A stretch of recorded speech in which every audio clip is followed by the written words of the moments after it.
Assalamualaikum warahmatullahi wabarakatuh. Alhamdulillahi rabbil alamin. Wassalatu wassalamu ala asyrafil anbiya'i wal mursalin wa ala alihi wa ashabihi ajma'in, amma ba'du. Pemirsa Awam TV dimanapun Anda berada, di kesempatan kali ini saya akan menyampaikan sebuah kisah yang masyhur. Kisah ini banyak sekali termuat di dalam kitab-kitab kajian, yang mana di zaman Bani Israel ada seorang ulama, seorang abid yang bernama Barsiso. Barsiso ini adalah seorang ulama yang berasal dari zaman Bani Israel. Beliau merupakan orang yang memiliki karomah, kelebihan khusus, yakni saking hebatnya beliau, ia mampu berjalan di atas udara. Beliau memiliki banyak sekali murid, ya, yang murid-murid ini menjadi orang yang alim, menjadi orang yang ahli beribadah.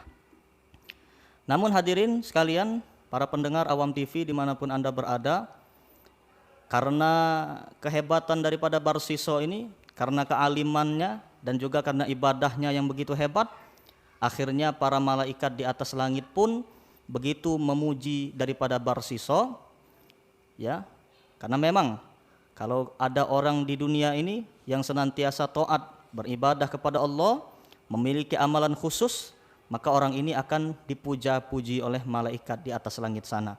Akhirnya nama Barsiso pun masyhur di atas langit sana.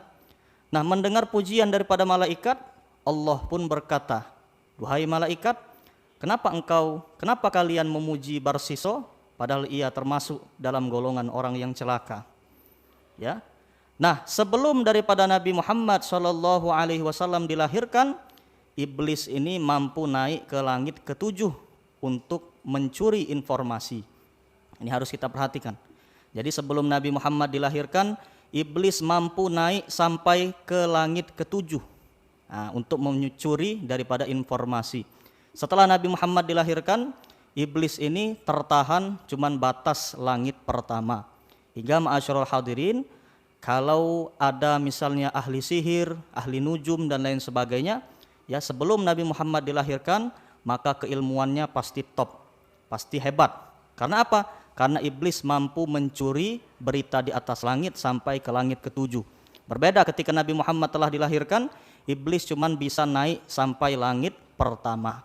Ya, nah lalu karena malaikat memuji Barsiso ini, iblis pun mendengarkan, ya, pembicaraan Allah tadi, yang Allah mengatakan bahwa Barsiso akan termasuk ke dalam golongan orang-orang yang celaka. Mendengar hal ini, iblis pun berbahagia. Akhirnya dicarilah cara bagaimana agar seorang Barsiso yang begitu taatnya beribadah, bahkan Barsiso ini saking hebatnya ia beribadah, minim sekali waktu yang digunakan untuk beristirahat. Ia paling beristirahat ketika makan, ketika minum, ya, ketika tidur, ataupun ketika buang hajat. Itu saja. Selebihnya ia selalu taat kepada Allah Subhanahu wa Ta'ala, beribadah kepada Allah Subhanahu wa Ta'ala. Akhirnya apa? Iblis pun merencanakan sesuatu. Ya, setelah diteliti, rupanya Barsiso ini begitu taat. Untuk mengujinya, maka akhirnya iblis pun berkamuflase, menyamar menjadi seorang manusia. Akhirnya iblis ini datang ke padepokannya Barsiso, tempat ibadahnya Barsiso tersebut. Nah, ia menjelma menjadi seorang manusia yang senantiasa taat beribadah kepada Allah Subhanahu wa Ta'ala. Saking hebatnya orang yang beribadah ini, ya, jelmaan daripada iblis ini, mampu beribadah 3 hari 3 malam tanpa makan, tanpa minum, tanpa tidur, ya. Ia selalu menghabiskan waktunya untuk beribadah. Melihat hal ini, Barsiso pun bingung. Ia pun bertanya-tanya di dalam hatinya, siapakah gerangan orang ini? Saya ketika beribadah kepada Allah saja butuh istirahat, butuh makan, butuh minum, butuh tidur, ya. Sedangkan orang yang baru datang ini, ia sama sekali tidak butuh makan, tidak butuh minum, tidak butuh istirahat. 3 hari 3 malam lamanya ia senantiasa taat beribadah kepada Allah Subhanahu wa Ta'ala. Akhirnya apa yang terjadi? Barsiso pun bertanya, "Duhai fulan, Ya. Nah, bagaimana cara agar engkau bisa taat seperti ini? Saya perhatikan ketika engkau datang di sini 3 hari 3 malam lamanya, engkau senantiasa taat kepada Allah Subhanahu wa taala, senantiasa beribadah tanpa istirahat sekalipun. Saya juga butuh istirahat ketika beribadah. Tidak mungkin saya bisa seperti Tuhan beribadah tanpa perlu istirahat. Akhirnya iblis pun tersenyum melihat pertanyaan Barsiso ini. Barsiso sudah mulai kena perangkap iblis. Iblis pun berkata, iblis yang menjelma sebagai manusia tadi berkata, "Duhai Barsiso, saya ini katanya dulu merupakan orang yang senantiasa bermaksiat kepada Allah Subhanahu wa taala. Setelah saya bermaksiat, akhirnya saya pun bertaubat kepada Allah Subhanahu wa taala dengan taubat yang sebenar-benarnya. Setelah bertaubat, maka saya karena saya sudah bertaubat kepada Allah, ibadah saya pun jadi lebih khusyuk lagi, lebih hebat lagi, dan juga saya bisa beribadah tanpa istirahat sekalipun." Melihat hal ini, Barsiso pun tertarik. Akhirnya ia bertanya kepada pemuda tadi, orang yang datang tadi ke padepokannya, "Duhai fulan, apa dosa yang pernah engkau lakukan?" Katanya, "Saya dulu sering melakukan perbuatan dosa. Yang pertama dosa saya yaitu membunuh orang." Barsiso mendengar membunuh orang ini tidak berani melakukan perbuatan tersebut karena membunuh orang ini merupakan dosa yang amat besar. Di samping ini dosa kepada orang lain, ini juga menyakiti daripada orang lain. Jadi berbahaya perbuatan seperti ini. Tidak mau Barsiso, merugikan diri sendiri, merugikan orang lain pula. Lalu selanjutnya ia berkata lagi kepada orang yang datang tadi, "Duhai fulan, apalagi dosa yang kau lakukan?"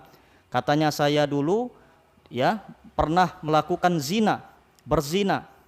Barsiso pun berpikir, perbuatan zina juga besar dosanya di sisi Allah Subhanahu wa taala. Ini merugikan diri saya dan juga bisa merugikan orang lain. Tidak berani Barsiso berbuat zina. Lalu yang ketiga, ditanya lagi, "Duhai fulan, dosa apa lagi yang engkau lakukan?" Nah, kata pemuda yang datang tadi, yang merupakan jelmaan iblis, katanya, "Saya dulu meminum minuman keras." Saya minum minuman keras, saya pun bertaubat kepada Allah Subhanahu wa taala. Akhirnya Barsiso pun berpikir, kalau saya meminum minuman keras, maka ini tidak merugikan orang lain, cuman merugikan saya sendiri. Akhirnya apa? Ma'asyiral hadirin, Barsiso pun tergiur dengan dosa yang ketiga ini, ia pun akhirnya membeli minuman keras. Nah, setelah diminum minuman keras tersebut, sedikit seteguk, 2 teguk, sedikit demi sedikit, akhirnya Barsiso pun menjadi mabuk. Nah, setelah beliau mabuk ini, hilang kesadaran, hilang daripada akalnya, ada wanita yang lewat. Akhirnya wanita ini dizinai oleh Barsiso. Jadi dia melakukan 2 dosa. Tak lama kemudian karena terkejut, kaget, akhirnya wanita ini pun dibunuh oleh Barsiso. Nah, jadi setelah ia meminum minuman keras, melakukan 1 dosa, ia melakukan dosa kedua yaitu berzina, dan akhirnya melakukan dosa yang ketiga yaitu membunuh orang lain. Setelah ia membunuh orang lain tersebut, singkat cerita, akhirnya perbuatan Barsiso ini diketahui oleh penduduk. Akhirnya Barsiso pun ditangkap dan dia diadili. Akhirnya Barsiso ini dihukum. Nah, untuk zaman itu, di zaman Bani Israel, metode penghukuman adalah dengan cara disalib. Akhirnya Barsiso pun disalib. Nah, setelah ia disalib, datanglah iblis, kembali menggoda Barsiso. Ketika ia disalib di tiang salib, ia berkata, "Duhai Barsiso, sekarang engkau sudah tidak punya apa-apa lagi. Murid-muridmu telah meninggalkanmu, pengikutmu telah meninggalkanmu. Sekarang engkau telah dihukum, engkau telah disalib. Saya bisa menyelamatkanmu dengan 1 syarat." Apa kata Barsiso syarat tersebut? "Engkau harus sujud kepadaku, menyembah kepadaku," kata iblis yang menjelma tadi. Akhirnya apa hadirin? Barsiso bertanya, "Bagaimana saya sujud kepadamu sedangkan saya disalib?" Kata iblis tadi, "Silahkan anggukkan kepalamu. Kalau engkau menganggukkan kepala, maka aku akan menolongmu, menyelesaikan semua masalahmu dan juga memberikan pertolongan untukmu." Akhirnya Barsiso dengan sekuat tenaga, ia pun menundukkan kepalanya, tanda setuju. Akhirnya ia pun menjadi pengikutnya iblis, laknatullah. Nah, tak lama kemudian Barsiso ini pun diwafatkan oleh Allah Subhanahu wa taala dalam keadaan kafir. Na'udzubillah tsumma na'udzubillah min dzalik.